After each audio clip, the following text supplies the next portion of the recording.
In the dimly lit room, the buzzing of computer servers filled the air. Monitors flickered with lines of code, a digital battlefield orchestrated by 15 women. These women, members of Iran's cyber warfare unit, felt both powerful and trapped. Each keystroke meant life or death, control or chaos. Among them was Sahar, a gifted hacker with striking dark eyes and a fierce determination. She had started her journey in a small neighborhood in Narmak, where dreams often felt out of reach. Her childhood was a blend of laughter and fear. The smell of fresh saffron rice and grilled kebabs wafted from her mother's kitchen, a constant reminder of home.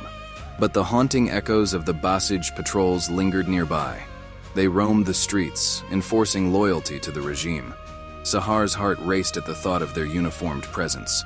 Freedom seemed like a distant star, shining but unattainable. In high school, Sahar excelled in mathematics. Numbers danced in her mind, whispering secrets. She often tuned out the drone of the teacher's voice, lost in calculations. Her fingers flew across the keyboard, debugging programs for fun. Friends found refuge in music. Sahar found solace in code. When the IRGC recruited her, it felt like destiny, a chance to serve her country and master her craft. But that pride soon turned into a shackle. The unit was cloaked in secrecy. Evin Prison loomed close by, a constant reminder of the regime's grip. Each day they trained under the watchful eyes of male officers. They learned to manipulate data, disrupt communications, and even counteract enemy drones. Knowledge was their weapon, but it came at a price. The IRGC demanded loyalty, unwavering and absolute. As months passed, Sahar's sense of self began to erode. She witnessed her comrades, one by one, lose their spark. Zara, with her infectious laughter, would stare blankly at the screen.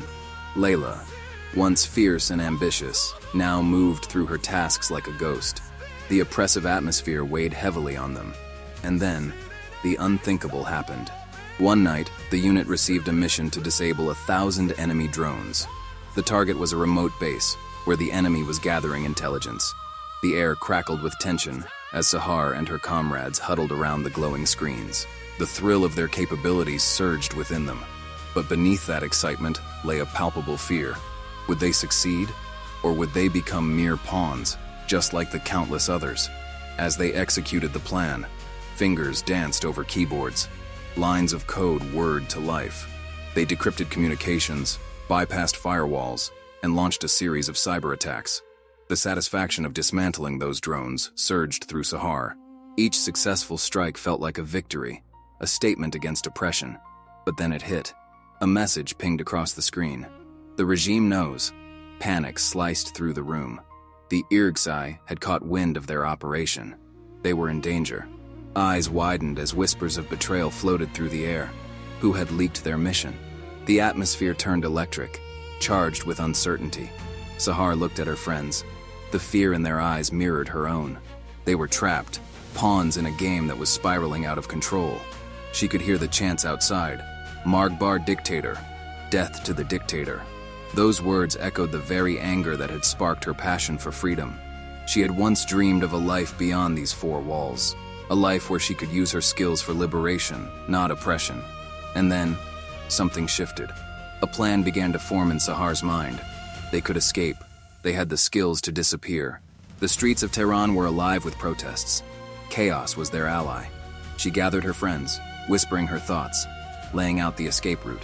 "We'll leave during the protests," Sahar suggested, her voice barely above a whisper. "The city will be in turmoil. We'll blend in." Zara nodded, her eyes suddenly alight with hope. "But what if they catch us?" Sahar took a deep breath. "We won't let them. We've faced worse." Every heartbeat resonated with urgency. The thought of freedom ignited a fire within them. For once, they could be more than machines of war. They could reclaim their lives. But then, a loud bang echoed from the hallway. The door slammed open. An officer from the IRGC stormed in, eyes blazing with fury. "What are you doing?" he barked. The women froze, fear flooding the room. Sahar glanced at her friends, the weight of the moment heavy on her shoulders. This was it. Either they would stand and fight, or they would be silenced forever. The officer stepped closer. "You're nothing without the regime. You think you can just leave?" And then it happened. Sahar felt the fury swell inside her. "We are more than tools," she shouted, defiance pouring from her soul. "We will not be your pawns any longer." Silence enveloped the room for a heartbeat, and then the officer laughed. "You think you have power? You're fools." His laughter cut through the tension, igniting a spark of rebellion in the women. They exchanged glances, each understanding the weight of their decision. It was time to act. With a quick nod, Sahar turned to her comrades. "Now!" she urged, her heart pounding. They knew what they had to do. They fled, racing down the hallway, adrenaline surging through their veins. The sounds of chaos faded into the background as they pushed through the exit. The streets were alive with protesters, voices rising in unison. "Marg Bar Dictator," echoed around them, a chorus of defiance. The banners waved, a sea of color and unity. The women slipped into the crowd, hearts racing. They were finally free. But wait, danger still lurked. The IRGC had eyes everywhere. They had to reach safety. And then, Sahar spotted an alleyway, a narrow escape from the chaos.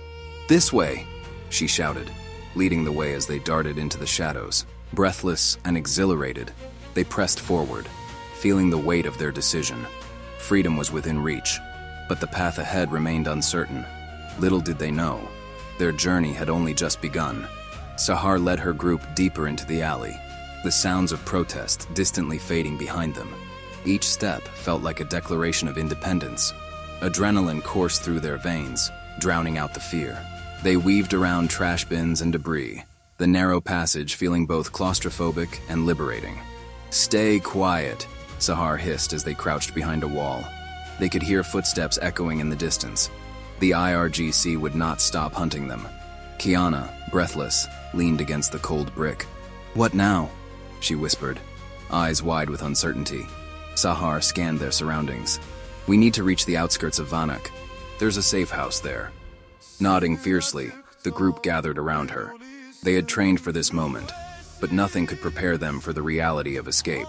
With one last glance down the alley, Sahar motioned forward. They moved swiftly, sticking to the shadows. Every corner could hide an enemy. Every face could be a spy. As they emerged onto a busier street, the chaos of the protests felt both empowering and terrifying. "We blend in," she instructed. "Act normal." They walked amongst the crowd, their hearts pounding in sync. Voices rose around them, chanting slogans. "Zan, Zendegi, Azadi," the people cried. "Women, life, freedom." The words echoed in Sahar's heart. She felt the pulse of the revolution. And then, they spotted a checkpoint ahead. 4 Basij members stood rigidly, scanning the crowd. Sahar felt her stomach drop. "Stay calm," she whispered, forcing herself to sound steady. Kiana hesitated, her eyes darting to the officers. "What if they notice us?" "Stick to the plan," Sahar urged. They needed to act like the protesters surrounding them. They closed the distance, anxiety gnawing at them. The Basij members were too busy with the commotion, distracted by the energy of the crowd. "Keep walking," Sahar ordered, her voice steady. They moved like a current, flowing through the sea of bodies. One of the officers suddenly turned, eyes narrowing. Sahar's heart raced. "Show your ID," he barked, pointing directly at them. Panic surged through the group. "Act natural," Sahar hissed. They came to a halt, feigning nonchalance. "Come on, we don't have all day." The officer stepped closer, scrutinizing their faces. In that moment, Sahar felt a surge of courage. "We are just here to support our people," she said, her voice firm. "We are not afraid." The officer paused, momentarily taken aback. "Then why do you look so nervous?" he pressed. "Because you intimidate us," Kiana interjected, forcing a smile. The officer cracked a smile, a flicker of amusement crossing his face. "You should be afraid. We know who you are." The group held its breath, tension thick in the air. "Move along," the officer finally relented, waving them through. They nearly stumbled forward, relief flooding their bodies. "Stay calm," Sahar reminded them as they continued down the street, still shaking with adrenaline. But they couldn't stop now. They needed to reach the safe house. Once past the checkpoint, they quickened their pace, veering off into a quieter alley. "What's next?" Zari asked, biting her lip. Sahar pulled out a crumpled map, glancing at the markings. "We head to Ekbatan. There's a contact we can trust.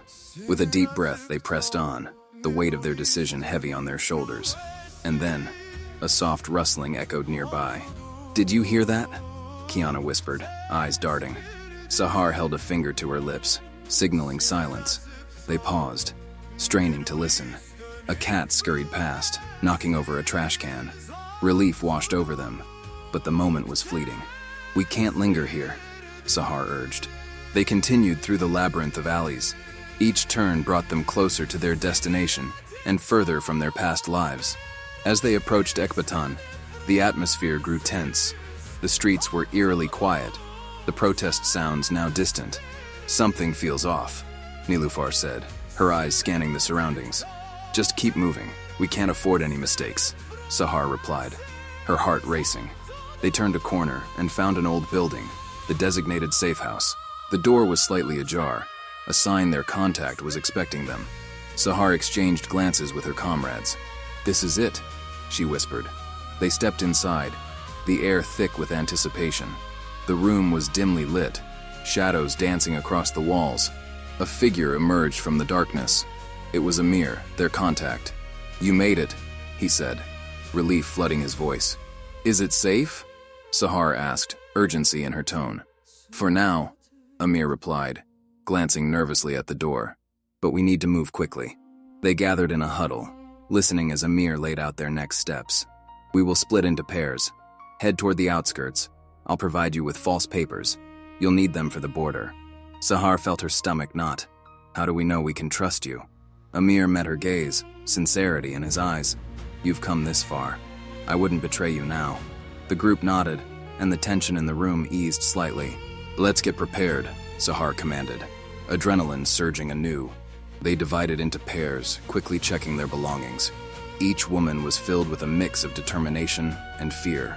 "Stay close to each other. We can't afford to get separated," Sahar reminded them. Amir handed out the false papers, each woman receiving a new identity. "Remember, you're no longer who you were." With their hearts pounding, they took the papers, knowing the weight of what lay ahead.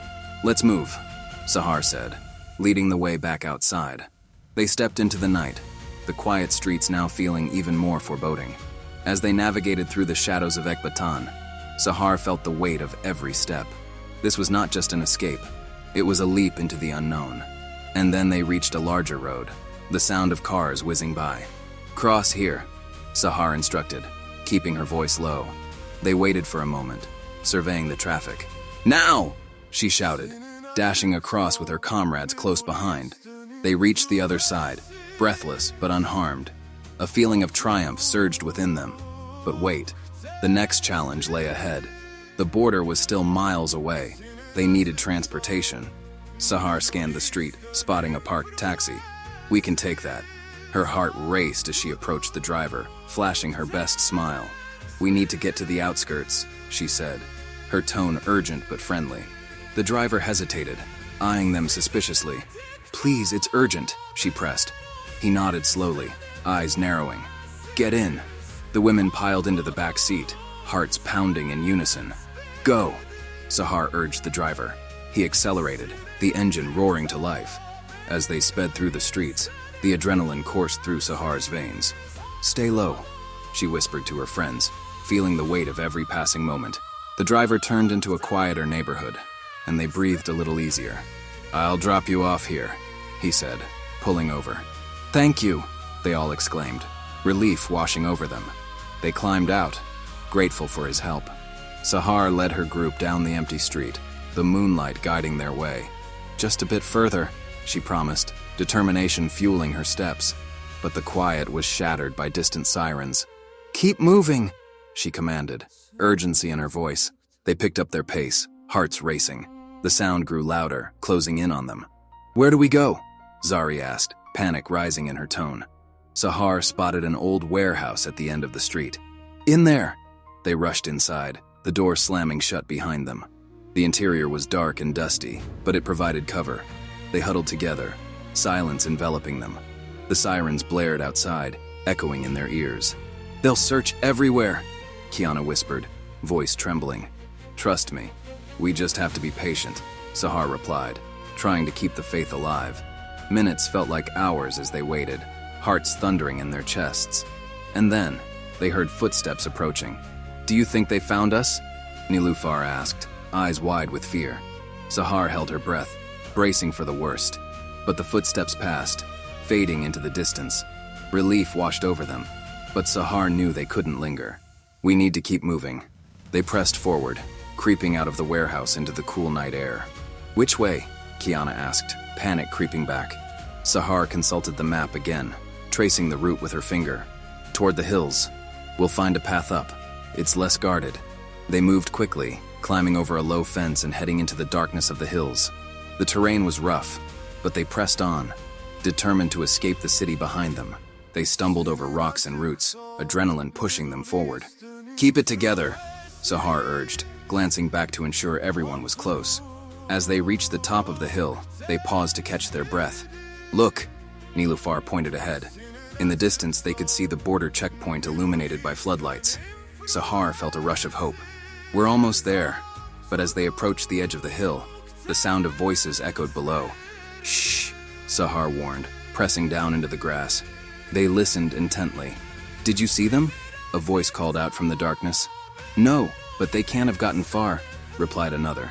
The reality of their predicament hit them hard. "Are we trapped?" Kiana whispered, fear creeping back in.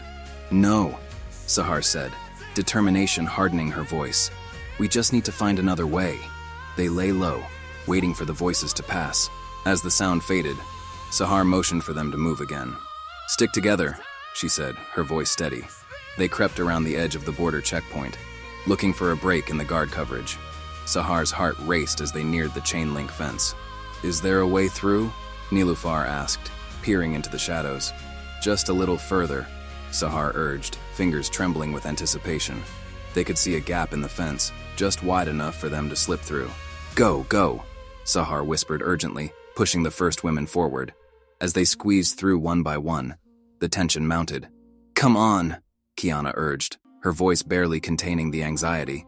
Finally, they were all on the other side, hearts pounding. But the danger wasn't over yet. Ahead lay the border guards, their flashlights cutting through the darkness. "Stay low," Sahar commanded, signaling for them to crouch down. They moved stealthily through the underbrush, the sound of their breathing the only noise in the tense silence. Just a few more steps. "Almost there," Sahar whispered, her heart racing. They reached a hedge that bordered the main road leading to the border. And then, a shout pierced the night. "Hey, stop!" Instinct kicked in. "Run!" Sahar shouted, adrenaline surging. They bolted forward, the sound of footsteps chasing them from behind. Their hearts raced, fear pushing them onward. Sahar led the way, adrenaline fueling her movements. They dashed across the open space, desperately searching for safety. The border was in sight, the checkpoint looming ahead. "Don't look back!" Sahar yelled, urgency flooding her voice. They sprinted with everything they had left, the sound of pursuit echoing behind them. But just as they reached the gates, a guard stepped into their path.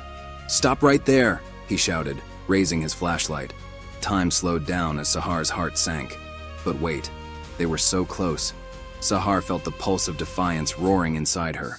With one last burst of energy, she pushed past the guard, her comrades following closely behind. "Keep going," she yelled, not looking back. The guards shouted, confusion reigning among them. The women surged forward, the gates ahead swinging open. They dashed past, freedom almost in their grasp.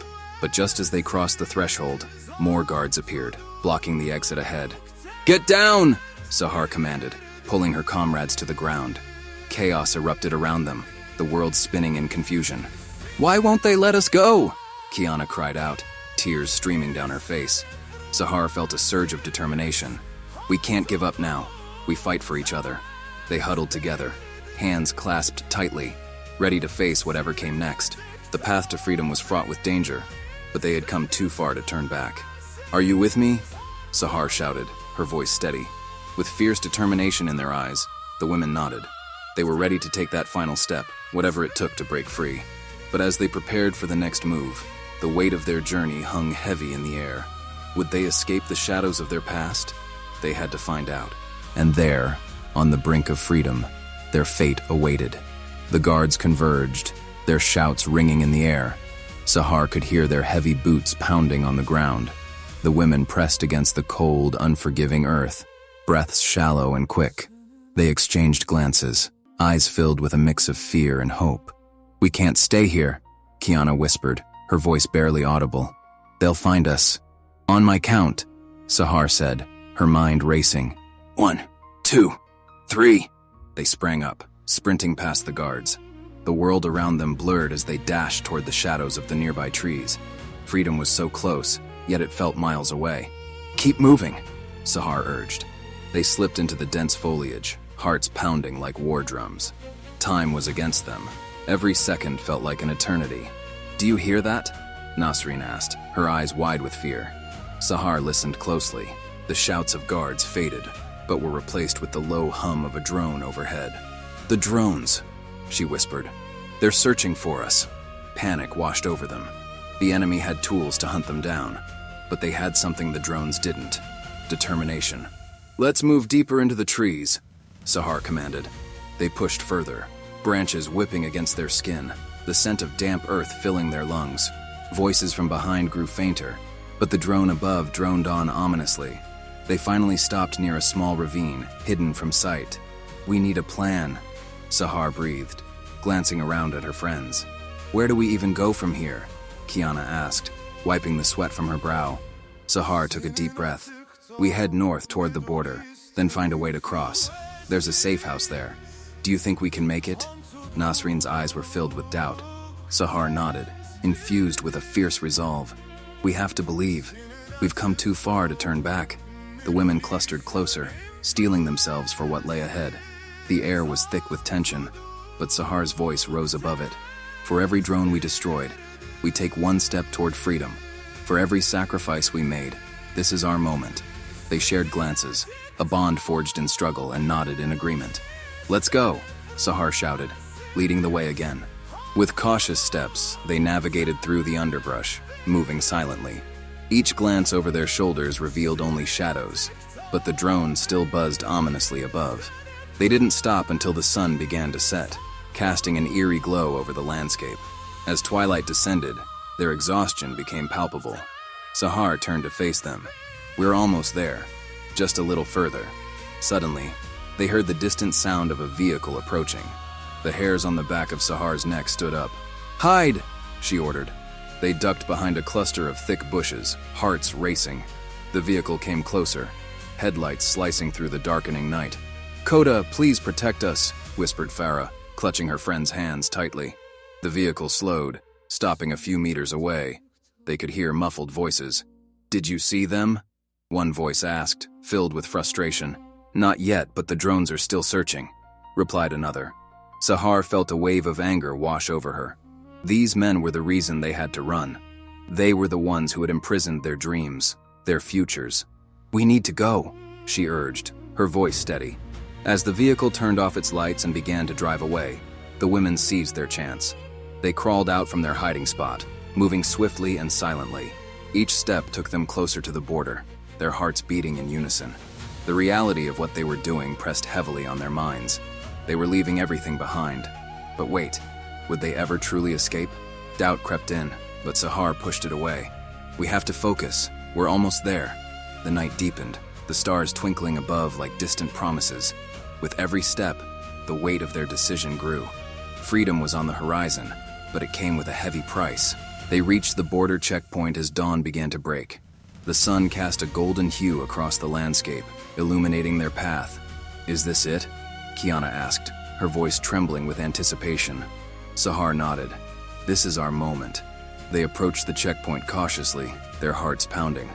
A soldier stood guard, scanning the area. "Stay close," Sahar whispered. They moved as one, eyes fixed on the soldier. "Hey, you there!" the soldier shouted suddenly, causing their hearts to lurch. Sahar held her breath, adrenaline pumping. "Stay calm." The soldier stepped forward, hand resting on his weapon. "What are you doing here?" "We're just crossing," Sahar said, her voice steady. The soldier eyed them suspiciously, assessing their worn appearance. "Are you with the IRGC?" he demanded. "No, we want to leave," Sahar said, desperation creeping in. The soldier hesitated, confusion flickering in his eyes. But then, he raised his weapon slightly. "I can't let you pass," he said, voice wavering. Panic surged through Sahar and her friends. "Please, we're not your enemies. We fought for this country, and now we want to escape its grasp." There was a moment of silence, tension hanging in the air. The soldier's gaze shifted from Sahar to her comrades, uncertainty clouding his judgment. "Just give us a chance," Sahar pleaded. Suddenly, sounds of sirens echoed in the distance. The soldier's eyes widened. "Go! Now!" he shouted abruptly, lowering his weapon. Without hesitation, Sahar grabbed Kiana's hand, urging her forward. "Run!" she yelled, and they dashed past the guard, hearts racing with the thrill of flight. They crossed the line, the air feeling lighter on the other side. "Did we make it?" Nasrin gasped, glancing back at the border, fear still gripping her. Sahar didn't stop. She kept moving forward, determination burning bright. "We did. We're free." The adrenaline surged through them, a wave of relief washing over. But freedom brought uncertainty. They didn't know what lay ahead.